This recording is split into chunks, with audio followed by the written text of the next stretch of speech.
در سالگرد عملیات غرورآفرین طوفان الاقصی شهرهای فرانسه شاهد برپایی تظاهرات ضد صهیونیستی بود.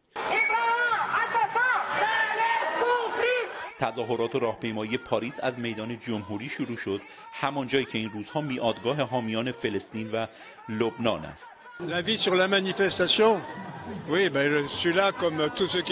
همه اینایی که تو تظاهرات شرکت کردن نسبت به نسل‌کشی در غزه که متاسفانه حالا به لبنان هم کشیده شده و بی‌تفاوتی جوامع اروپایی اعتراض شدید دارند.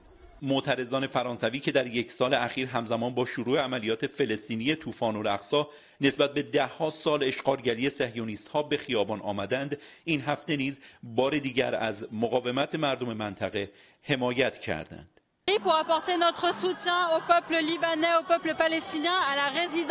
ما می‌خوایم حمایت خودمون رو از مردم مقاوم مسلح شور فلسطین و لبنان اعلام کنیم. ما اومدیم تا بگیم زنده باد مقاومت فلسطین، لبنان، ایران و یمن.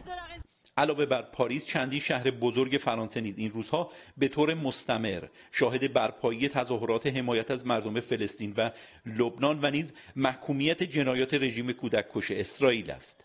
در سالگرد طوفان الاقصی حالا وجه مشترک تمامی صحبت‌های معترضان تأکید بر محور مقاومت و پافشاری بر این موضوع در مقابل جنایات رژیم صهیونیستی است. شهرسوار حسینی، خبرگزاری صدا و سیما،